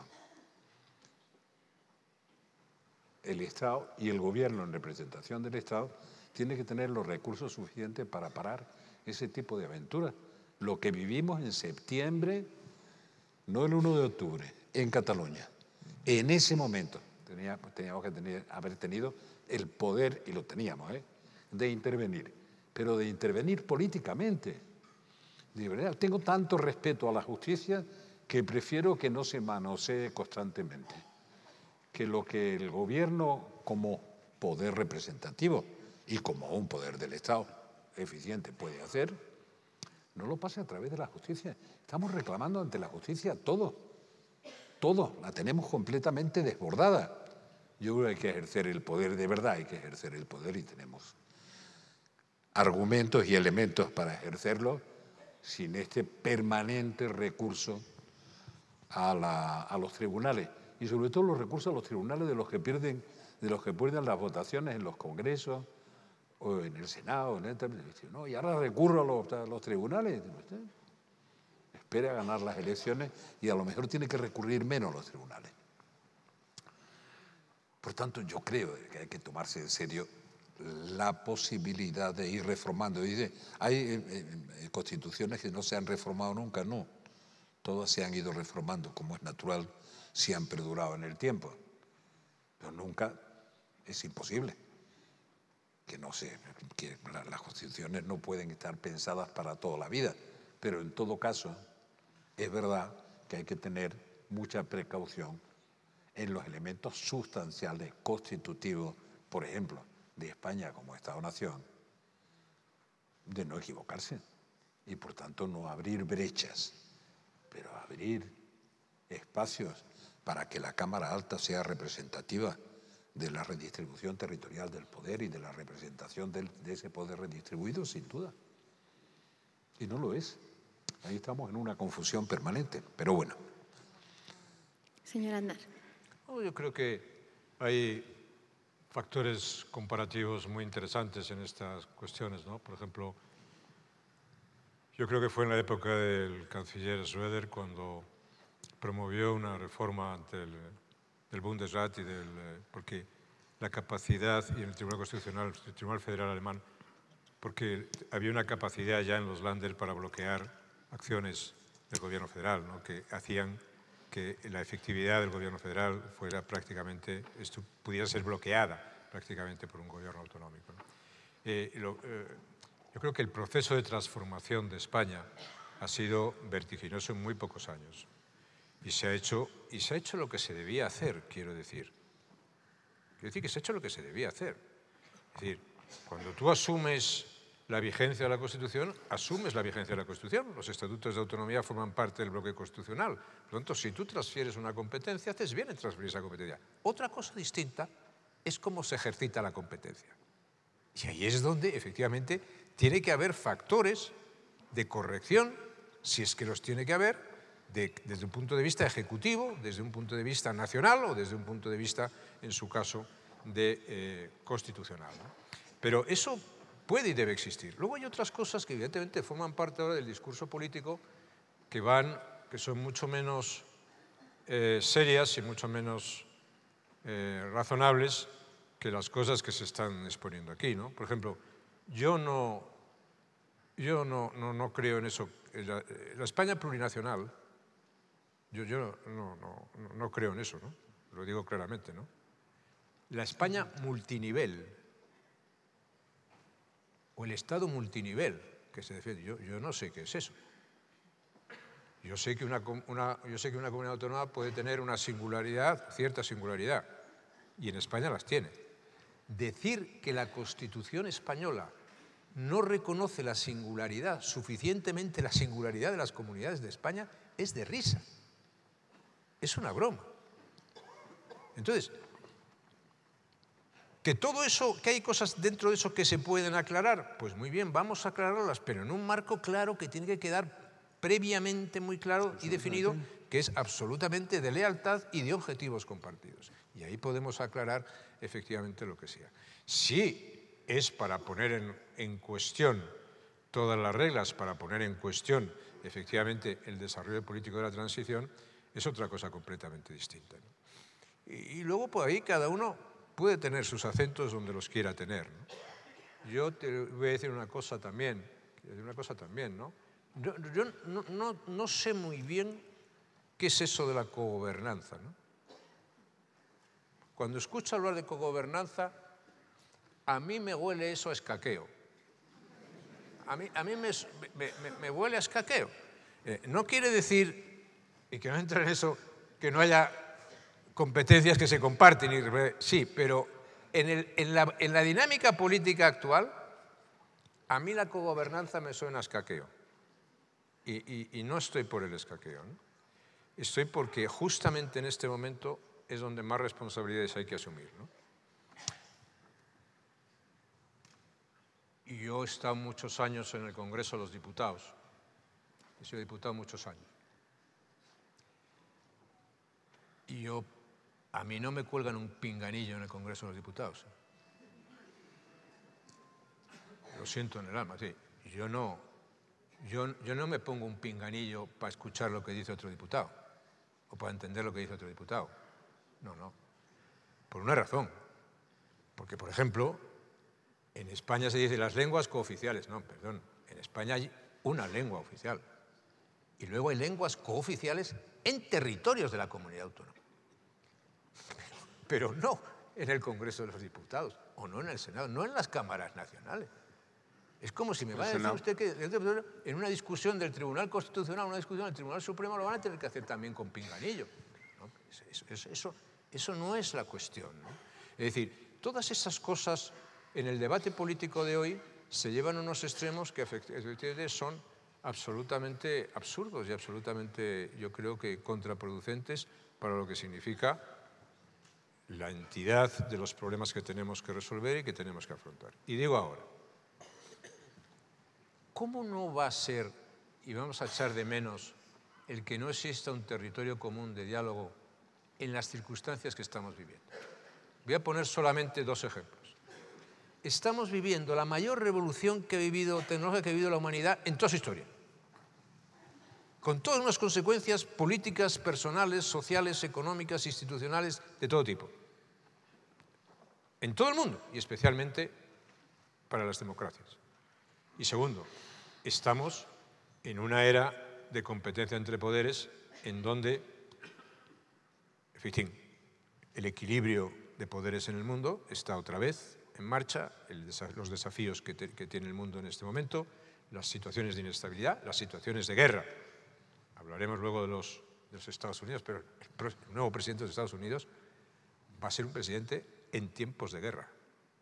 Y si ella lo hubiese sido una presidenta en tiempos de guerra, porque estamos en tiempos de guerra. Bueno, quiero decir, si tenemos todo eso delante, ¿me quiere usted decir cómo es posible que en España no podamos discutir cómo aplicamos los efectos fundamentales de la revolución tecnológica en nuestro país? ¿Cómo desarrollamos la innovación en nuestro país? ¿Cómo afrontamos las consecuencias del desarrollo de la inteligencia artificial? Si hablamos de todas esas innovaciones, ¿no es posible tener un diálogo sosegado sobre eso que llegue a algunas conclusiones inteligentes? Debería ser Debería posible, ser. ¿no?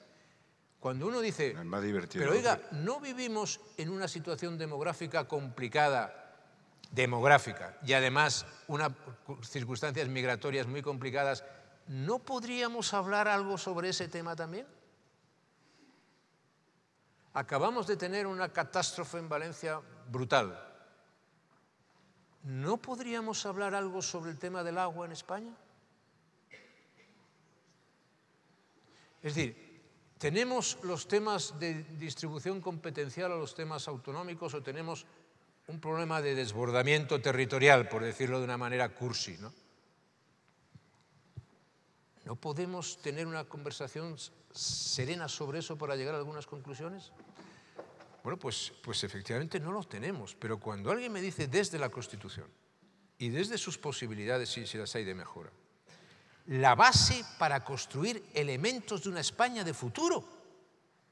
Por favor, si la conservamos y si la mejoramos, esa es la mejor base para tener los diálogos que nos faltan y afrontar nuestro futuro. Por eso cuando se cuestiona la transición o se cuestiona la Constitución, no cuestione usted la base sobre la que tiene que construir el futuro, porque si no, no tiene usted futuro. Sí, eso es evidente. Eso es evidente.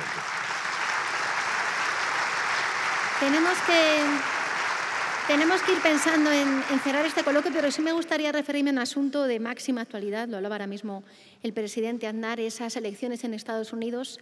Amanecíamos hoy con esa victoria de Donald Trump, que regresa a la Casa Blanca. ¿En qué influirá en las relaciones con Europa, con España y en ese tiempo de guerra que decía, tanto la guerra de Ucrania, el conflicto en Israel al que antes nos referíamos? Ni Trump lo sabe. Veamos. A mí me tocó gobernar con Reagan. Reagan cumplía un principio de sabiduría interesante, era muy, muy conservador, pero él sabía que no sabía y por tanto se rodeaba de gente que sabía. Y cada vez que tenía que resolver un problema, buscaba a la gente que sabía para dar una respuesta. Hasta donde conozco, en mi relación con Estados Unidos, Trump cree que sabe, y que sabe más que los que saben.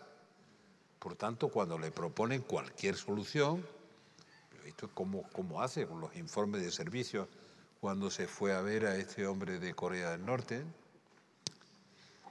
y le ponían los informes de servicio con cosas tan razonables como para advertirle que este señor tenía el margen de maniobra que le permitía tener China, que más allá de eso no iba a pasar y tal. Pero él esos informes los apartaba así y decía, yo, mirándole a los ojos, yo lo arreglo, ¿no? Estamos ante una elección que tenemos, como es natural, que tenemos que respetar en serio, que yo creo que está cargada de incertidumbre, pero lo creo yo, en una época de conflicto y de conflictos serios, donde pesará mucho qué posición se adopta por parte de unos o de otros, por ejemplo, el de Ucrania, por ejemplo, el conflicto árabe-israelí o el conflicto israelo-palestino, como quieran plantearlo, que son serios por sus implicaciones, porque ahora tenemos al Líbano en una situación de crisis, ¿no? En algún momento se pensó en que la ruta de Abraham iba a resolver algunos de estos problemas.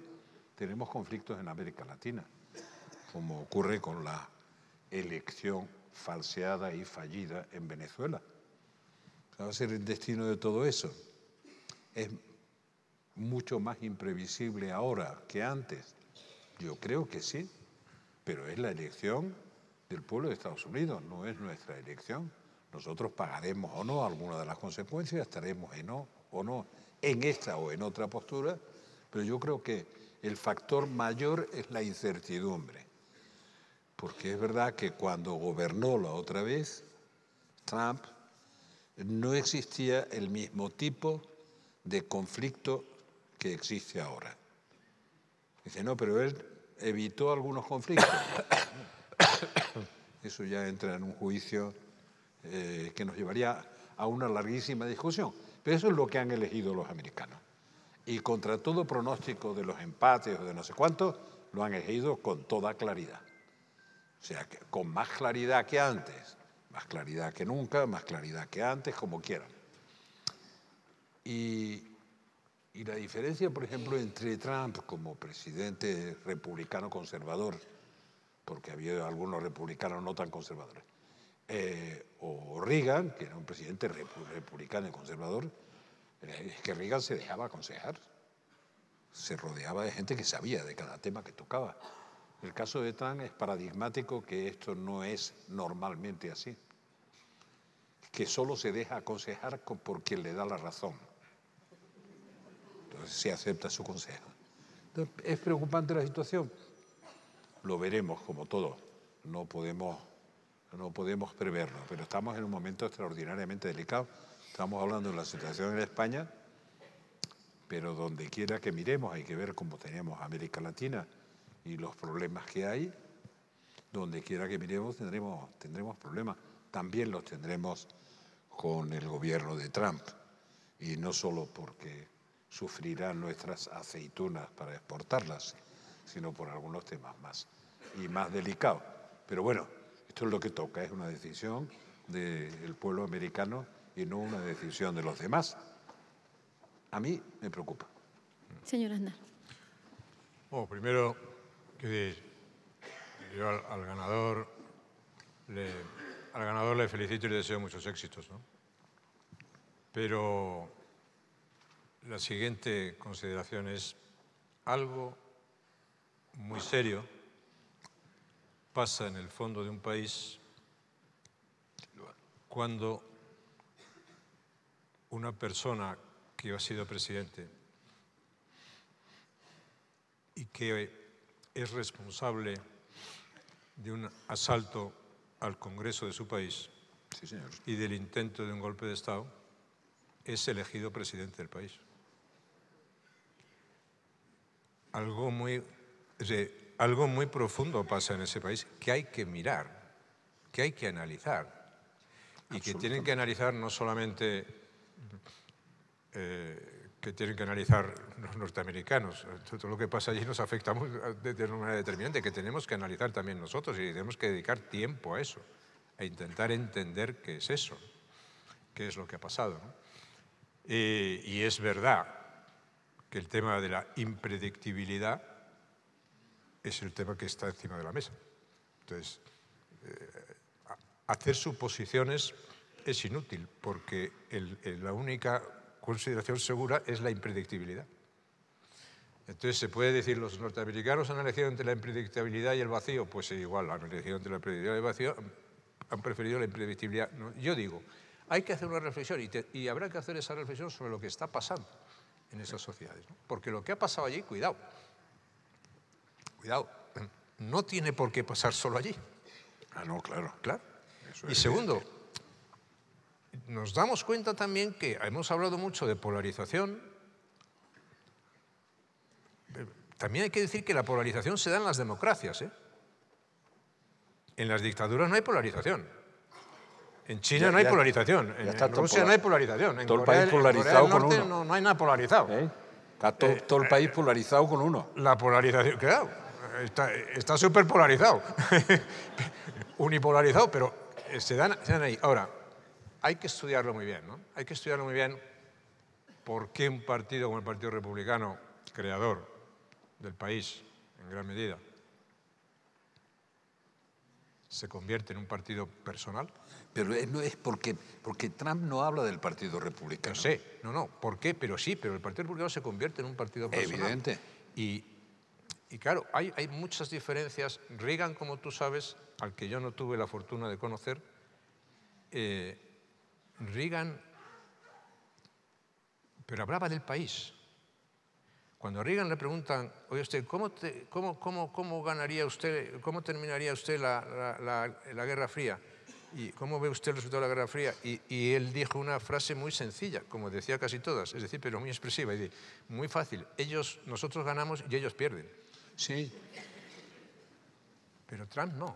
Trump no dice nosotros y ellos, dice yo. Yo, claro. Y eso implica un estilo político, bueno, muy diferente, ¿no? Muy de eso que se llama ahora populismo. Hay una gran persona, politóloga norteamericana, que fue secretaria de Estado y consejera nacional de seguridad, Condoleezza Rice, que dice que en el mundo, pero en su país, sobre todo, hay 4 demonios. El populismo, el nativismo, el aislacionismo y el proteccionismo. Y está bien visto. Sí. Y está muy bien visto. Sin duda. Entonces, vamos a ver, pero el tema es la impredictibilidad, pero haremos muy bien en dedicarle tiempo a eso. Y ese tema, y en lo que nos puede afectar y lo que nosotros podamos hacer, pues los temas de la política externa y los temas de la presencia de España y de las influencias europeas en estos momentos, pues son temas también que deberían dar lugar para alguna conversación, ¿no? Fíjate que yo acabo de estar, perdón, siguiendo el razonamiento, acabo de estar en esta convención que organiza Bill Clinton en Gatwa. Tuvimos un debate sobre algunos de los desafíos más evidentes, digamos, por proximidad, pues Venezuela, Ucrania, el conflicto israelo-palestino y sus añadiduras. ¿Qué está pasando en el Líbano de nuevo? ¿Qué pasa con Irán, etcétera? Bueno, tuvimos ese debate en ese momento y curiosamente Europa no aparecía. Entonces, es preocupante. Que no hay. Europa, digo, no aparecía. No aparecía. Se veía un poco más concesivo. Europa no está en el centro de la preocupación. Está, que digo, Asia, pues está África, está el conflicto con Rusia, lo que sea. Europa no está. Y es verdad que hemos perdido un valor relativo en el mundo en el que vivimos, pues bastante serio y bastante preocupante. Pero no, en el debate, ahí, en ese debate, que es un debate bastante global, no aparecía Europa. Ahora, verán qué define Europa. Europa es capaz de tener interés en normativizar lo que pasa con las grandes empresas multinacionales de hoy, casi todas relacionadas con los Big Data, las más importantes. Pero no es capaz de crear una Big Data, una empresa de Big Data grande. No es capaz de crear una potencia en ese territorio. Regular lo que hacen otros, se atreve a hacerlo, con el caso que le hagan, ¿no? Por tanto, estamos perdiendo muchas oportunidades y posiciones. Europa tiene que avanzar en algunas cosas. Es tremendo porque cree que una de las maneras de avanzar es regresar a la Europa idílica en la que la selva negra podía tener bisontes, ¿no? Y esto a veces se discute, se verbaliza, ¿no? Te da un poco de escalofrío pensarlo, porque además a mí me gusta bastante la ecología, pero la de verdad, la de asfalto, me inquieta más. Me preocupa más la ecología por la relación con la naturaleza. Entonces, Europa está desapareciendo de ese espacio y tiene que hacerse cargo de sí misma. Y a Europa le pasa como a mí, que estoy mirando al suelo cada vez que bajo la escalera para no tropezarme. Pero como estoy siempre bajando la escalera, siempre estoy mirando para el suelo. Se me olvida mirar el horizonte. Y de vez en cuando hay que levantar la cabeza y mirar el horizonte, que es lo que hacen, digamos, los países con más energía o más juventud. A pesar de la edad de Trump, Estados Unidos tiene la posibilidad de ser un país joven. Se rejuvenece, se rehace. Ahora, tenemos una perspectiva complicada, la europea. No quiero ser pesimista porque saldremos de la UE, no quiero ser pesimista. Ahora, Europa ha perdido significación, relevancia para todos los demás. Se quiere convertir en el regulador de los demás, porque sabe que no puede competir con los demás. Y eso es un poco triste, porque los demás no aceptan que lo regulen cuando tú no eres capaz de competir. Así que estamos en un momento complejo, delicado para la propia historia europea, para la propia construcción europea. No hacemos mucho, no prestamos mucha atención a algunos de los informes interesantes que circulan por ahí, como el de Letta o el de Draghi. Me interesa más resaltar el de Letta, que si viene, este curso se viene a Madrid el hombre a trabajar, que es interesante, ¿no? Y que dice, oiga, hasta que usted no comprenda que 350.000 millones de euros por año no se pueden transferir a inversiones en Estados Unidos que no tienen retorno y no entienda por qué es, no va a empezar a reaccionar. Nosotros no estamos siguiendo ese proceso. Y en España, digamos, se sigue poco. ¿Por qué? Discutimos de demasiadas cosas banales y ásperas y de pocas cosas que tengan sustancia para definir nuestro futuro. Y esto es muy preocupante. Dedicamos más tiempo a la confrontación que al debate sobre los temas en los que el país está inmerso, sean los que sean, y ni digamos cómo funcionan las mentiras de todos y contra todos, ¿no? Estamos en un momento delicado y los problemas serios creo que no están en el tablero de la discusión. Estamos ya fuera de tiempo, tenemos que cerrar este coloquio. Les hago cambiar otra vez de registro para lanzar un último mensaje, hablando de la transición, hablando de Adolfo Suárez. En el 78 tuvimos la España que quisimos. La pregunta, medio siglo después, es ¿cuál es a día de hoy la España que queremos? ¿Dónde está esa ilusión colectiva que tanto se le atribuía a Adolfo Suárez? Y nos queda un último minuto para cada uno en este tema.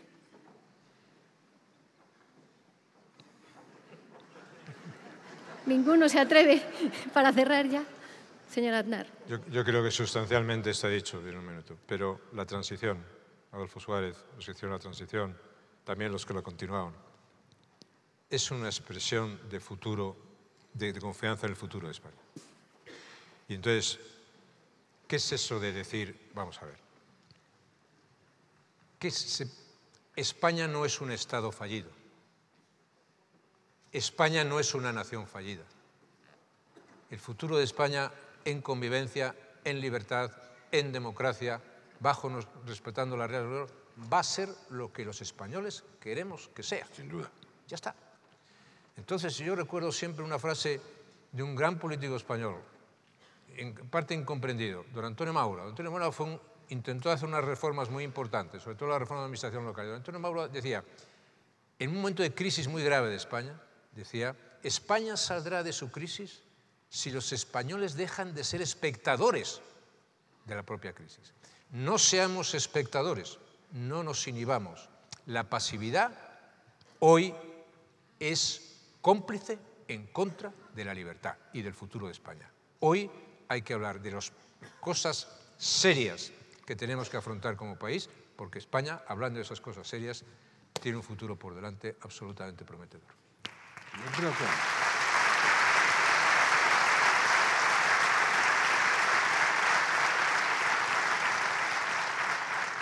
primero hay que superar el encono y hablar de las cosas importantes para España, ¿eh? Que hay unas pocas pendientes y serias, pero ¿realmente vemos algún debate donde se toquen las cosas de fondo? ¿De verdad estamos viendo un debate donde se discutan los problemas de España, no los problemas de unos y de otros, así separados? Pues yo creo que no. Yo creo que estamos muy distanciados de la realidad, de la vivencia de los... Me refiero a todos, ¿no? Dice, bueno, se van a discutir los presupuestos, no, la reacción no puede ser previa. Es decir, ¿y usted qué propone de presupuestos? Pues presupuestos se necesitan, pero ¿usted qué propone? ¿Realmente tiene unos presupuestos viables? ¿Cómo se van a redistribuir los gastos? ¿Qué vamos a hacer con la política presupuestaria? Y unas cuantas preguntas fundamentales. Es no decir, no, como no, de parte y parte, como no me fío, lo excluyo. Dice, no, usted me da su apoyo, pero no le explico para qué ni por qué. Es una locura, estamos viviendo en una especie de vacío extrañísimo de temas importantes que afectan a la vida de la gente, a la vida de la gente de todos los días. Y seguimos estando fuera de esa realidad.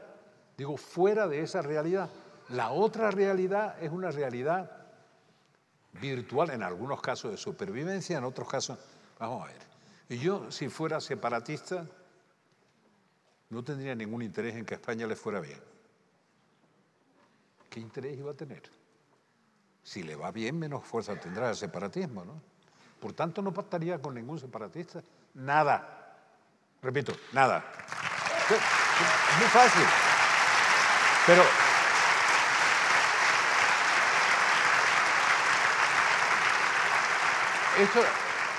Esto se ve como una crítica, no como una explicación.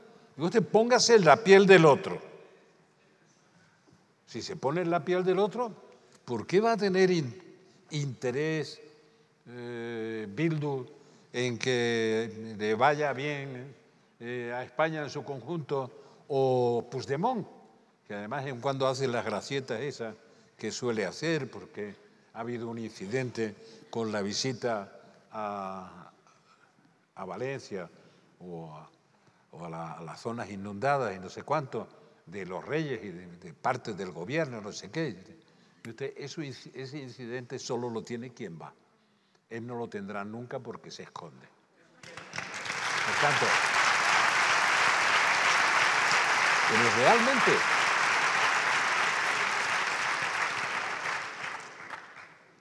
realmente podemos debatir de algunos temas que sean serios para nuestro futuro. Podemos encarar el futuro sabiendo que en la posición que sea, es cambiante, pero ahora es claramente en favor de una relativa mayoría, pero importante, del PP sobre el PSOE, que de eso que depende de nosotros. De nosotros, quiero decir, como actores. Yo entiendo mal que no se haga política con grandes acuerdos y con grandes acuerdos entre las grandes mayorías, que es lo que le han dado a España estabilidad y futuro. Yo no lo entiendo. Algunos creen que es una crítica. No. La única ventaja de tener 82 años es con la edad que murió Adolfo. La única ventaja de tener 82 años es que uno no espera nada de esto. Solo lo espera para sus descendientes, hijos o nietos. A mí ninguna de las catástrofes que se pueden avecinar dentro de 10, 12 o 15 años es muy improbable que me toque.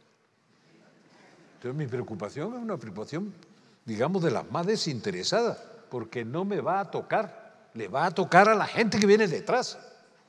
Y eso sí me preocupa, porque sí sé que le va a tocar. En eso de verdad es en lo que me preocupa, incluso la evolución europea, no solo la evolución española. ¿Soy pesimista? No, este país es muy resistente, de verdad. Yo diría que es más resiliente que resistente. ¿Cuántas veces han intentado acabar con él y nunca han acabado con él? Que es lo que decía Bismarck. Estos españoles son la leche, porque a cada rato tratan de destruirse y no lo consiguen. Cada vez que les va bien, dice, oye, nos va demasiado bien. Vamos a estropear esto un poco, porque yendo bien no es divertido. Entonces, veamos. Tenemos que despedirnos. Despidámonos.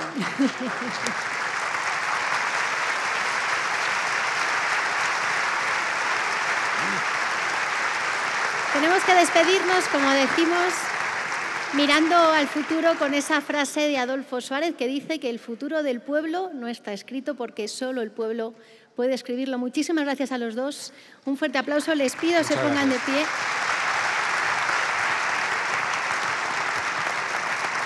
Y pido también al presidente de la Junta de Castilla y León y a la rectora de la universidad que accedan al escenario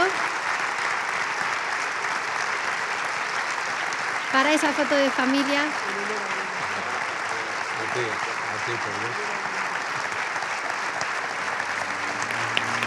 Con la que despedimos este acto. Muchas gracias a todos.